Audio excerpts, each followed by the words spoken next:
Llama para actualizar en fácil tu salud financiera. Presenta Mercado Pago.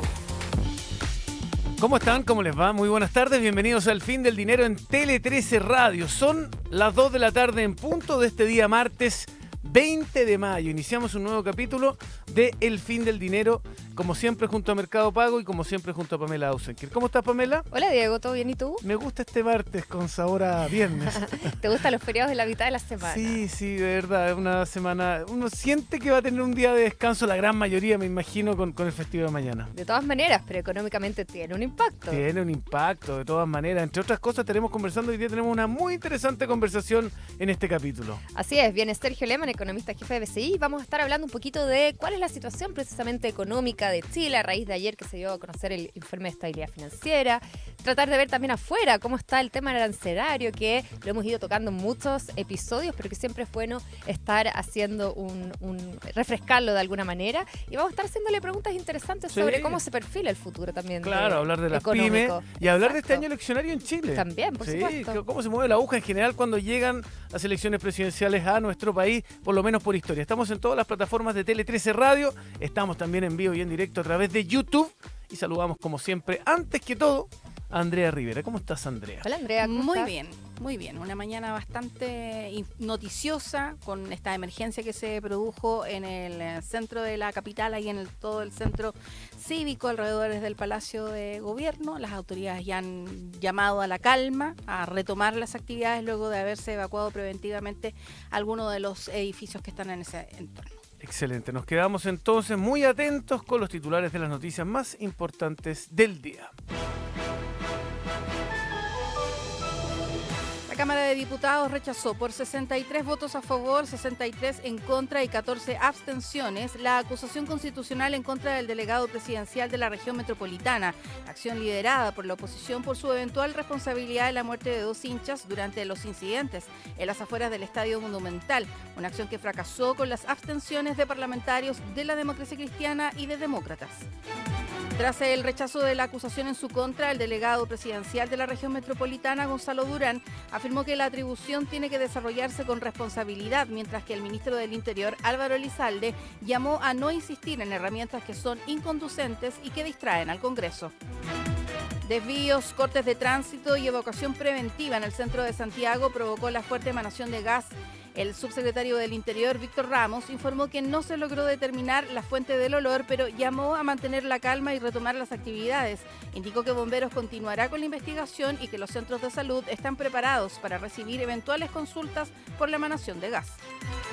El presidente Gabriel Boric apuntó contra la idea de la tijera de podar planteado por la candidata presidencial de Chile Vamos, Evelyn Matei, y afirmó que desde el progresismo apuestan por el fortalecimiento del Estado.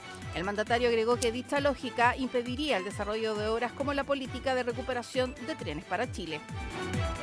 Diputados presentarán una denuncia ante la Fiscalía y el Consejo de Defensa del Estado por los viajes al extranjero de funcionarios públicos con licencia médica.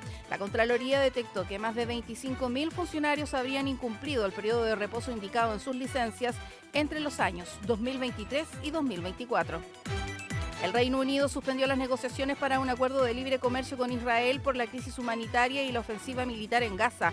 Londres convocó a la embajadora del gobierno de Benjamín Netanyahu y sancionó a grupos de colonos en Cisjordania.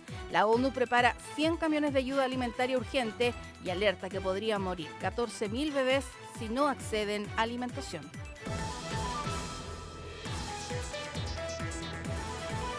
Escuchas El Fin del Dinero. Muchas gracias, Andrea. Buena tarde. Nos vemos el día jueves. Mañana descanso, me imagino. Por supuesto. Eso esperamos. Nos vemos el jueves. Que esté muy Chao, bien. Andrea, gracias. Gracias. Tema de apertura, Pamela Ausenker, de este día martes 20 de mayo. La semana pasada estuvimos en el Chile FinTech Forum, Así ¿cierto? Transmitiendo desde Espacio Riesgo. Y una de las cosas que yo comentaba el primer día es que me llamaba la atención que había muchas mujeres, Es ¿te verdad. acuerdas? Que dije que en años anteriores probablemente una versión así hubiera sido mayoritariamente de hombres y no tantas mujeres dando vuelta, y que me alegraba ver que no era el caso acá. Pero fíjate que hay un estudio que no me da la razón. A ver, ¿qué pasó ahora? Un estudio de McKinsey, la consultora global y laboratoria, reveló que existen brechas de género importantes en la industria tech en Latinoamérica y que obviamente se acentúa esta brecha cuanto más alto vamos en la pirámide, ¿no es cierto?, en los altos cargos. En particular, a pesar de que hemos visto esfuerzos importantes, ¿no es cierto?, por todas las compañías de tener de alguna manera esta equidad de género, en la industria tech por lo menos se ha visto que todavía falta bastante. Este estudio en particular consideró encuestas a 511 hombres y 285 mujeres de empresas de tecnología y comunicación en Bolivia, Brasil, Chile, Colombia, Ecuador, México, Panamá y Perú, ¿ya? Cerca de 126 compañías y 23 líderes tecnológicos de distintos sectores, y lo que muestra es que todavía existe, como decía, una brecha relevante en cuántas mujeres ocupan cargos importantes en la industria tech, ¿ya?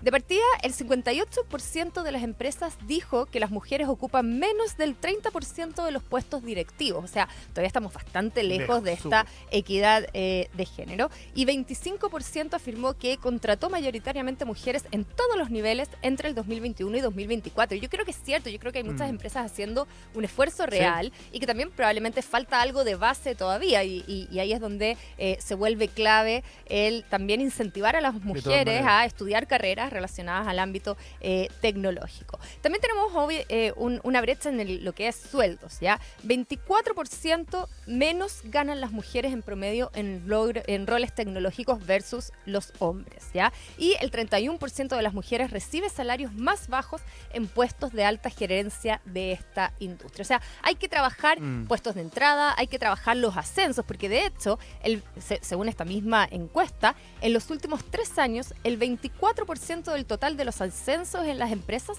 fueron otorgados a mujeres en puestos iniciales, y este porcentaje va cayendo, y de hecho en puestos de alto mando, solo el 17% de los ascensos se dieron a mujeres. O sea, hay que trabajar en cuántas mujeres entran a la industria, cuántas mujeres van creciendo en la industria y cuánto se le paga también, obviamente, a las mujeres. Y fíjate que la brecha salarial en alta gerencia, Chile es donde saca la peor nota de esta muestra de Latinoamérica. La mayor diferencia, lejos la mayor diferencia, una brecha de 33% en el salario entre hombres y mujeres, exactamente. Y el que mejor está, según esta muestra, Brasil, que tiene una brecha de, entre comillas, tan solo 8%.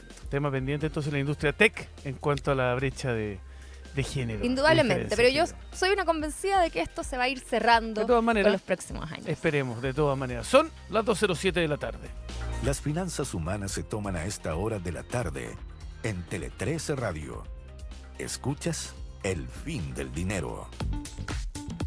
Y como comentaba al principio, tenemos a Sergio Lehmann, economista jefe de BCI, acá en el estudio. Te agradecemos, por supuesto, por estar acá con nosotros. Y voy a comenzar, Sergio, preguntándote algo bien general. Se acaba de entregar el informe de estabilidad financiera. Ayer también conocimos el PIB de Chile, ¿no es cierto?, que creció algo por sobre a lo estimado. ¿Cuál es tu evaluación de la situación actual de Chile? ¿Estamos mejor? ¿Se han notado estas mejoras que se han visto en las cifras o todavía son muy incipientes y nos queda un largo camino? Bueno, primero, buenas tardes. Encantado de estar en el programa, Pamela, Diego. La verdad que es un privilegio, así es que feliz, ¿no es cierto?, de poder compartir cuáles son las visiones que nosotros estamos teniendo respecto, digamos, particularmente en este caso, a la economía chilena. Efectivamente, el PIB del primer trimestre anotó un 2,3% anualizado, que fue algo mayor a lo que se esperaba. Se esperaba más bien, ¿no es cierto?, una cifra en torno a 2%. Sin embargo, si uno mira con un poco más de cuidado esta cifra, uno reconoce que de todas formas hay todavía limitaciones importantes desde el punto de vista estructural. Particularmente si uno ve la demanda interna, esto es consumo más inversión, que de alguna manera es un componente más core, digamos, que reconoce mejor cuál es la dinámica más propia, digamos, del gasto de los chilenos, solo crece 1,2% anualizado, que es una cifra baja, muy limitada, y solo 0,2% trimestre contra trimestre. Esto es entonces una señal de que más bien, ¿no es cierto?, la demanda interna está bastante estancada. Y si sumamos el hecho de que el consumo estuvo muy influido por gasto público, que creció 3%, uno reconoce que hay un componente ahí transitorio. Y si uno suma además de que una parte al menos del incremento del consumo estuvo asociado a compra de argentinos, particularmente el mes de enero, febrero, que jugaron un rol importante, uno reconoce que en realidad esta cifra, que fue mejor a lo esperado, tiene componentes que en realidad hacia adelante deberían tender a ir moderándose o disipándose. Y hacia lo que viene entonces, nosotros estamos viendo cifras de crecimiento de los próximos trimestres en base anual por debajo de esa cifra para cerrar, ¿no es cierto?, el año con un crecimiento incluso ligeramente bajo 2%. Sergio Lehmann, te saludo y muchas gracias por estar de manera presencial acá en los estudios de Tele 13 Radio. Este mismo informe que decía la Pamela, el informe de estabilidad financiera, que en el fondo destaca lo que son los riesgos, las vulnerabilidades del sistema, habla de la incertidumbre económica global, tema que hemos tenido en agenda durante los últimos meses y particularmente por la guerra comercial entre China y Estados Unidos. A grandes rasgos, dentro del crecimiento de Chile o de un país como Chile, ¿qué porcentaje impacta lo que pasa afuera, lo que pasa entre las potencias mundiales? Aprox. Yo sé que es variable en base al nivel de pelea o digamos de exageración que pueda tener esta guerra, pero a grandes rasgos, ¿qué impacto tiene en la economía local lo que pueda pasar afuera? Un impacto muy importante. Nosotros somos una economía pequeña, abierta. Buena parte de nuestras oportunidades están en los mercados internacionales. Somos un país con una vocación exportadora. Nosotros abrimos nuestra economía hace ya varias décadas atrás, reconociendo que precisamente las oportunidades para poder aprovechar nuestras ventajas comparativas, nuestras potencialidades, nuestros recursos naturales están en los mercados internacionales. Más o menos 30%, algo más del 30% de nuestro PIB es exportado hacia los mercados internacionales y por lo tanto lo que ocurre a nivel global naturalmente tiene implicancias directas sobre nuestra economía. No solamente somos abiertos desde el punto de vista del comercio, sino que además desde el punto de vista de los mercados financieros. Nosotros hoy día no tenemos ningún tipo de barrera para que llegue un capital desde afuera e invierta en nuestro país, o al revés, ¿no es cierto? Un chileno que invierta en los mercados internacionales. Y por lo tanto, naturalmente también lo que pasa en los mercados financieros, que es otra dimensión, que reconoce impactos cuando vemos, ¿no es cierto?, por ejemplo, lo que es hoy día una guerra comercial, eso también afecta a nuestra economía. Y por lo tanto, naturalmente, cuando veamos o estemos viendo un menor impulso global a propósito de la guerra comercial, que si bien ha moderado su tono, no se ha despejado, sigue presente, eso va a significar que naturalmente el impulso externo para nuestra economía va a ser menor, digamos, producto de un comercio global que probablemente hacia futuro va a crecer algo más moderadamente de lo que estábamos acostumbrados. No se puede hablar de un número aprox, estoy pensando, yo sé que es demasiado jugado, pero que impacte en un cierto porcentaje del crecimiento de un país como Chile, la situación actual internacional al menos. A ver, nosotros estábamos proyectando que la economía chilena iba a crecer algo sobre 2% a inicios de año. Hoy día estamos proyectando un crecimiento más cercano a 1,8, 1,9. Es decir, de acuerdo a las estimaciones que incluso, ¿no es cierto?, también ha compartido el Fondo Monetario Internacional, que también algunos bancos de inversión han puesto sobre la mesa, el actual escenario resta aproximadamente entre 3 y 4 décimas de menor crecimiento a nuestra economía, reconociendo que también Estados Unidos va a crecer menos. Estados Unidos se estaba proyectando que iba a crecer 2,4% también, ¿no es cierto?, a inicios de este año. Hoy día se está proyectando, al menos nosotros estamos proyectando 1,6%. China también va a crecer menos, también se va a ver involucrada, aun cuando han tomado algunas medidas con el propósito de contener los impactos. Eso lo han hecho los europeos, lo han hecho los chinos, digamos, a través de medidas de estímulo, ya sea monetario, fiscal. De todas maneras va a haber un impacto y por lo tanto la realidad es que el mundo va a crecer menos y eso naturalmente también nos va a afectar a nosotros.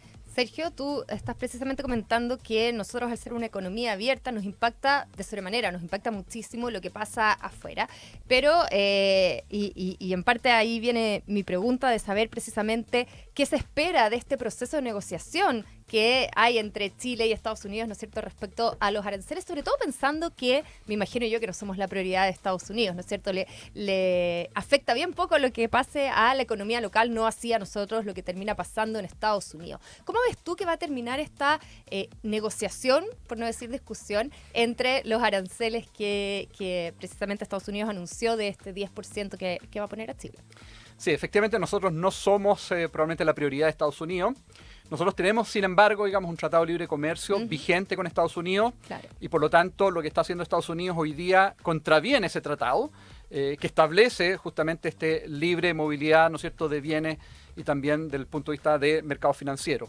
Por lo tanto, el argumento para Chile, primero, ¿no es cierto?, debe ser ¿no es cierto?, hacer, ¿no es cierto?, valer este tratado y por lo tanto buscar por esa vía, digamos, la reducción del arancel que nos puso Estados Unidos, que es 10% hacia cero, que es lo que debería, ¿no es cierto?, ser parte, ¿no es cierto?, de nuestra relación comercial con Estados Unidos. Sin embargo, a Estados Unidos naturalmente le incomoda el hecho de que al menos a ojos de ellos, los derechos de propiedad intelectual particularmente, no están siendo del todo resguardados en Chile, particularmente, digamos, en algunos sectores. Y por lo tanto, probablemente lo que va a exigir Estados Unidos es un compromiso mucho más contundente, mucho más fuerte, mucho más, ¿no es cierto?, jugado, para que efectivamente se resguarden adecuadamente los derechos y propiedad intelectual. Y yo creo que probablemente eso es algo que efectivamente uno siente que todavía estamos al debe, digamos, y por lo tanto tiene que haber un compromiso mucho más férreo del gobierno o de los gobiernos, digamos, en esa materia, porque efectivamente eso es un elemento que también está contenido en el tratado. Es decir, probablemente Estados Unidos tiene, digamos, ahí algún argumento para, ¿no es cierto?, establecer algún tipo, en este caso, digamos, de arancel. Pero, ojo que el Tratado de Libre Comercio establece o tiene, digamos, un capítulo de solución de controversias. Por lo tanto, en realidad el canal a través del cual se tienen que resolver estos temas es a través de ese capítulo y no en la forma en la que hoy día se está haciendo. Yo creo que hay espacio para alcanzar un acuerdo, ojalá así sea, porque naturalmente este arancel le está pegando a algunos sectores, digamos, específicos de nuestro país, particularmente el sector agrícola, salmonicultura, y naturalmente eso va a significar un efecto, un dinamismo sobre nuestra economía. ¿Y cuál podría ser el impacto, primero, precisamente a estos sectores exportadores? ¿Cuánto menos podrían recibir? Y también el impacto inflacionario que eso podría traer para Chile. Tú ves que acá en Chile que estamos empezando a controlar la inflación, que en 12 meses ya la tenemos en niveles más cercanos a la meta del Banco Central, que es un 4, o sea, que está en un 4,2%. ¿Tú ves que esto podría hacer que la inflación volviera de alguna manera a repuntar? Mira, yo he hablado con algunas empresas que están vinculadas justamente a estos sectores que se ven afectados por este arancel de 10%. Y la lectura que se tiene es que probablemente lo que va a ocurrir cuando ellos negocian con los distribuidores en Estados Unidos es que tienen que sacrificar márgenes, digamos. Es decir, este mayor arancel de 10% no se transfiere directamente al consumidor final americano, hay solo una parte, y por lo tanto, en esta negociación del productor chileno con el distribuidor americano, una parte, digamos, la absorbe el productor chileno, y por lo tanto los márgenes tienden a reducirse. La economía americana es muy grande, digamos, es gigante, digamos. Por lo tanto, tendrán alguna oportunidad de redireccionar tal vez a otros estados, digamos. Sustitución respecto a otros países a veces no es tan fácil, sobre todo, digamos, en el mundo de la salmonicultura, donde el tipo de salmón que consume el americano no es el mismo salmón que consume el japonés.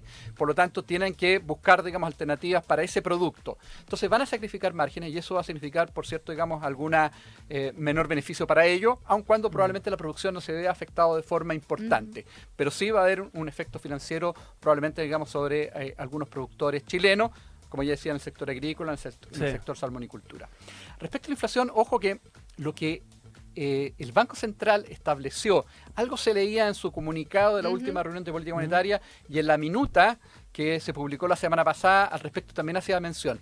El juicio que tiene el Banco Central es que, dado que van a haber menos productos llegando a Estados Unidos por los aranceles, es probable, ¿no es cierto?, que países como el nuestro se benefician. Y lo que hace el Banco Central, o el juicio que emite el Banco Central, es que algunos productos, dado que la oferta se va a mantener, pensemos en productos chinos, los productos chinos, la oferta de productos chinos se va a mantener, van a tener más dificultades para entrar al mercado americano, van a reaccionar hacia otros mercados y es probable entonces que algunos productos bajen de precio. El juicio que tiene el Banco Central es, además del hecho de que la inflación está bajando algo más rápido de lo previsto, podría haber una presión positiva por ese lado y por lo tanto permita reducir la inflación algo más rápido, producto, digamos, de ese factor.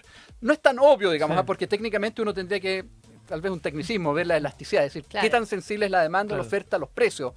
Pero el juicio que tiene el Banco Central es que esto más bien va a significar menores precios de algunos productos que llegan a nuestro país, digamos. Pensando, a lo mejor los autos eléctricos chinos, a lo mejor van a poder llegar a un precio más bajo. Los televisores que se fabrican, ¿no es cierto?, en algunos orígenes asiáticos podrán llegar a precios algo más bajos. Habrá que verlo, digamos.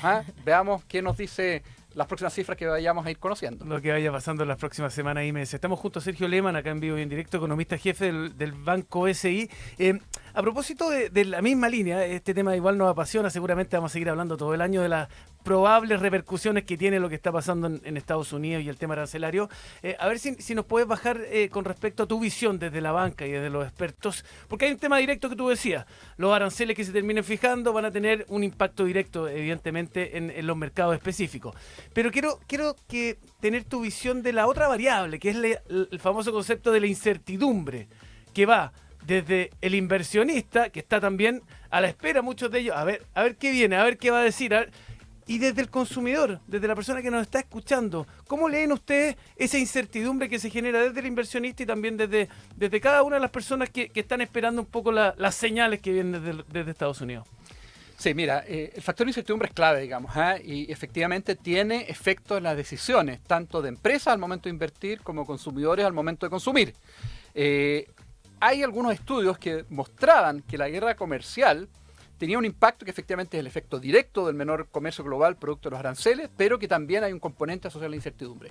Y dependiendo del país, uno podía identificar que ese factor de incertidumbre variaba entre un tercio, que era más o menos en el caso americano, Estados Unidos va a reducir su crecimiento y hay un componente que es más o menos un tercio ese menor crecimiento que está asociado a la incertidumbre, y el caso europeo, donde el factor de incertidumbre es aún más relevante, digamos, al menos la mitad del impacto en crecimiento que podría tener Europa está asociado a la incertidumbre. Y eso tiene que ver un poco con cómo responde la demanda o el crecimiento, digamos, a los aranceles y cómo responde también las decisiones de consumidores, inversionistas, digamos, a la incertidumbre. Efectivamente, la incertidumbre conlleva a ser más cauto, conlleva a ser más cuidadoso, conlleva entonces a que, por ejemplo, alguna empresa decida esperar antes de posponer su proyecto de inversión, y que una familia frente a la incertidumbre también decida posponer, digamos, la compra, a lo mejor de algún bien durable, producto de que espera que se resuelva mejor esta incertidumbre, porque cuando hay dudas, cuando hay, ¿no es cierto?, preocupaciones respecto a qué puede venir hacia adelante, es mejor ser mucho más cuidadoso.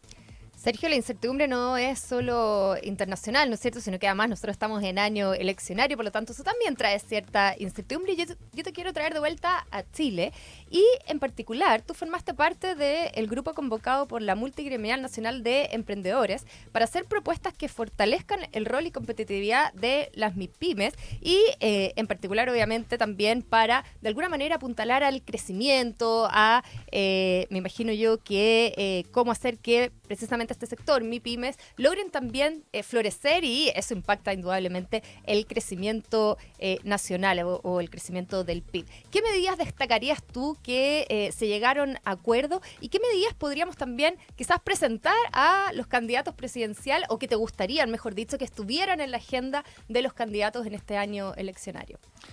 A ver, antes de responder, es importante entender que nuestro crecimiento de largo plazo hoy día es tan solo 2%, ligeramente bajo 2%. Y con esa tasa de crecimiento, el sueño, digamos, de ser un país desarrollado simplemente no existe. ¿Por qué? Porque Estados Unidos crece en el largo plazo al 2%, Europa también más o menos a ese nivel, y por lo tanto la brecha en términos de desarrollo entre Chile y los países desarrollados con un crecimiento del 2% no se cierra, se mantiene.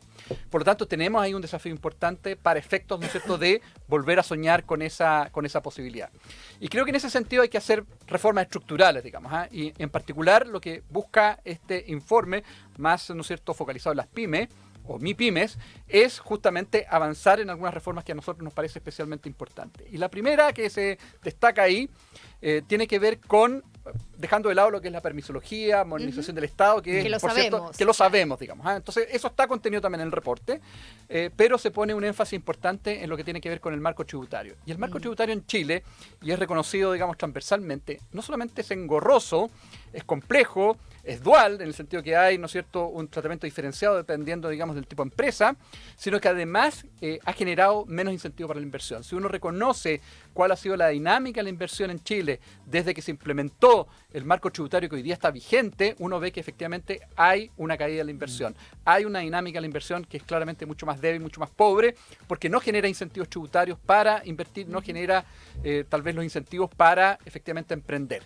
Por lo tanto, lo que se plantea, digamos, en este reporte es, primero, ¿no es cierto?, bajar la tasa corporativa del 27 al 23%. Nosotros hemos estimado que eso va a significar un mayor crecimiento de la economía en torno a 2-3 décimas, y por lo tanto generaría efectivamente un mayor crecimiento que además vendría con una mayor recaudación fiscal, digamos, Claro. aun cuando vamos a sacrificar de todas maneras ingresos. Hay un desfase, claro. Hay un desfase, digamos, pero de todas maneras va a haber menores ingresos porque esa tasa naturalmente recauda de manera importante. Lo otro es generar, ¿no es cierto?, o volver, digamos, un sistema completamente integrado. Un sistema completamente integrado genera efectivamente incentivos para mayor inversión, porque tú vas tomando como crédito al momento de retirar utilidades como parte de tu tributación. Y por lo tanto genera incentivos para la inversión. Hay evidencia contundente de que efectivamente un sistema tributario que funcione de esa manera permite estimular la inversión y por esa vía también vas a lograr, ¿no es cierto?, un mayor crecimiento de la economía. Y lo otro, más focalizado en PYME, que es una propuesta novedosa, es que plantea, ¿no es cierto?, un sistema en el cual haya tramos. Es decir, cuando la empresa está por debajo de un cierto nivel de facturación, tenga un impuesto algo más favorable, más bajo, y a la medida que vaya creciendo, efectivamente, salte al siguiente tramo de manera tal, ¿no es cierto?, de aplicarse el impuesto general. Y creemos que eso va a permitir darle mayor fuerza a las pymes.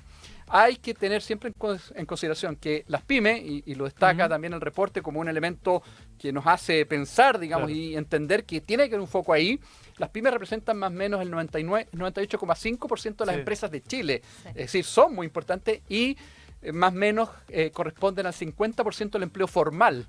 Si uno sumara el informal, que probablemente son más o menos de una característica parecida, estaríamos hablando del 75% del empleo. Es decir, son muy importantes, son el principal motor de la economía. Por lo tanto, poner un foco allí nos parece especialmente relevante. Y en ese sentido, también se plantea como un elemento que creo que también es importante desde el punto de vista de la recaudación tributaria y del punto de vista, ¿no es cierto?, de la forma en la cual operan las MIPYME, es generar incentivos para que se formalicen.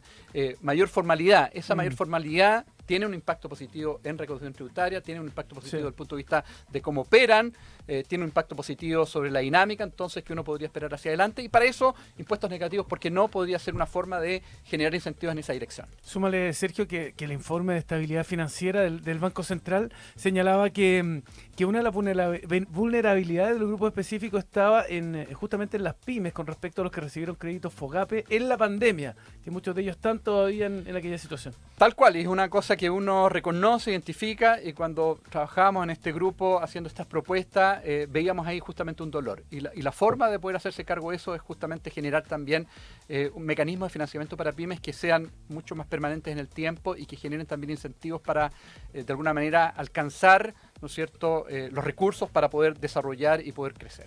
Sergio, indudablemente en este año eleccionario vamos a ver que el crecimiento va a ser parte importante de las campañas, ¿no es cierto?, de las propuestas, mejor dicho.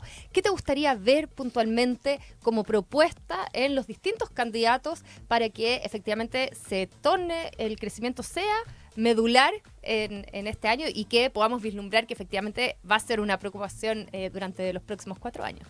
Sí, esta propuesta con foco en MIPYME, la idea es presentarla a todos los candidatos de forma tal que ojalá la hagan propia.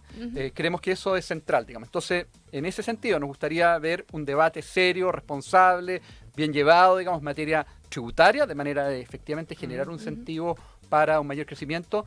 Tú mencionabas al comienzo del programa el tema de la mujer. La tasa de participación de la mujer en Chile es más o menos 43%. El estándar de los países más desarrollados es en torno al 50-55%. Si nosotros generáramos incentivos para mayor participación de la mujer en el mercado del trabajo, y ahí creo que Sala Común Universal es clave, y eso está parado en el Congreso avanzando muy lentamente hace rato. Si nosotros alcanzáramos ese nivel, que yo creo que permitiría justamente esa transición a través de una Sala Común Universal, nosotros podríamos tener 2-3 décimas de mayor crecimiento. Es decir, no solamente hay una dimensión social o desarrollo profesional importante para la mujer, sino que además hay una dimensión económica. Si la mujer participa más en el mercado laboral, eso genera mayor incentivo al crecimiento. Por lo tanto, todos ganamos. Es un ganar-ganar. Aquí no hay, ¿no es cierto?, otra visión. Si tenemos la Común Universal, si generamos incentivos, efectivamente ganamos. Y segundo, bueno, el tema fecundidad, también vinculado con eso. Lo hemos hablado en otras ocasiones. Generaría también mayor incentivos para elevar la fecundidad, que es un tema que ha aparecido más en el debate en el último mes, pero que es relevante, digamos, y que creo que también podría ser abordado a través de ese mecanismo. Don Sergio, sí, termine la idea. Sí, el mercado de capitales también, ¿no es cierto?, que es algo que bien sabemos que es parte, ¿no es cierto?, de temas que todavía están pendientes. Un mercado de capitales más profundo permite mayor crecimiento, y nosotros prevemos que también por ahí podríamos tener mayor crecimiento. Ojalá, ¿no es cierto?, también sea parte, ¿no es cierto?, del debate y la discusión que escuchemos de aquí a noviembre próximo. Eso esperamos todos. Don Sergio Lehmann, economista jefe del Banco BCI, muchas gracias por haber estado en esta conversación acá en El Fin del Dinero. Gracias, Sergio. Encantado de estar con ustedes. Muchas gracias. Gracias. Antes de cerrar, un buen consejo a quienes nos escuchan a esta hora, Pamela. ¿Sabías que ahora en Mercado Pago puedes ahorrar con distintos objetivos? Se trata de una nueva función que permite distintos fondos específicos como patente, matrícula, vacaciones o cualquier objetivo que te propongas. Lo mejor es que ese mismo dinero ahorrado puede crecer todos los días sin hacer absolutamente nada. Mercado Pago, la cuenta digital de Mercado Libre. Ya viene don Agustín Lizana con lo que marca la tarde en Tele 13 Radio. Nosotros nos reencontramos el día jueves. Así Mañana es. se descansa. Sigan en Tele 13 Radio, que estén bien. Que estén muy Abrazo. bien. Chao, chao.